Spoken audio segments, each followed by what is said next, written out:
पुन्हा एकदा स्वागत. तुमची जवळची मैत्रीण नेमकी कोण आहे राजकारणातली? आणि मागे जो एक व्हिडिओ तुमचा आणि प्रीतमताईंचा हसतानाचा जो पाहायला मिळाला, त्याच्या मागचं सत्य नेमकं काय होतं? पहिली गोष्ट एक तर त्याच्या मागचं सत्य एवढंच होतं की रात्रीचे 11 वाजले होते, आम्ही पार्लमेंटमध्ये होतो आणि भारतीताई ह्या पहिल्यांदा निवडून आलेल्या होत्या. म्हणजे भारतीताई सोबत अजून बरेचसे खासदार होते जे पहिल्यांदा निवडून आलेलं होतं. आणि आम्ही जे जुने खासदार होतो की आमचं एक होतं की बाबा आपल्या राज्यातले तर आपण पहिल्यांदा बोलता तर सपोर्टसाठी आपण थांबलो पाहिजे तिथे.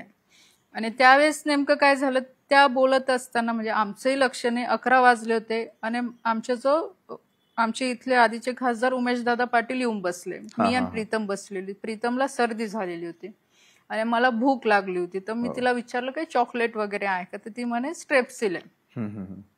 तिला पण सर्दी झालेली होती, तर तिने पण खाली वाकून ते म्हणजे खाल्लं आणि मी पण खाली वाकून खाल्लं. आणि त्याच्यात ते उमेशदादा आले, ते बोलले की तुम्ही दोघी स्क्रीनवर दिसताय. आमचं बोलणं चालू होतं. त्या बिचारा त्या भारतीताई काय बोलत होतं आमचं याच्याकडे लक्ष नव्हतं, पण तो टायमिंग असा आला की ते शेतकऱ्यांवरचं बोलणं ना आमचं हसणं ते एकत्र झालं. त्याच्यामुळे आम्ही एवढं ट्रोल झालो, पूर्ण महाराष्ट्रभरामध्ये देशभरामध्ये ट्रोल झालो. पण त्याचं मूळ कारण हेच होतं की बाबा की आणि एक परंपरा आपली महाराष्ट्राची नेहमी राहिलेली आहे. अपोजिशनवाले असतील किंवा पक्षाचे लोक असतील, नेहमी दिल्लीमध्ये एकत्र राहण्याचा प्रयत्न केलेला, एकमेकांना सपोर्ट करायचा प्रयत्न केलेला आहे. मागच्या टर्ममध्ये तुम्ही बघितलं असेल ते अनेक सिनियर लोक होतात, म्हणजे रावसाहेब दानवे साहेब असतील, कपिल पाटील काका असतील, असे अनेक होते की ते आम्हाला सांभाळून घ्यायचे.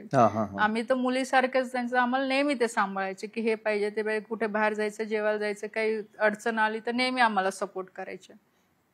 आणि प्रीतम आणि मी महिलांमध्ये तर आम्हीच होतो. हिनाताई होती, भारतीताई होती आणि प्रीतम ताई आणि आमचं म्हणजे फ्लॅट एकच फ्लोअरवर होतं, त्याच्यामुळे कुठेही येणं जाणं सोबतच राहायचं.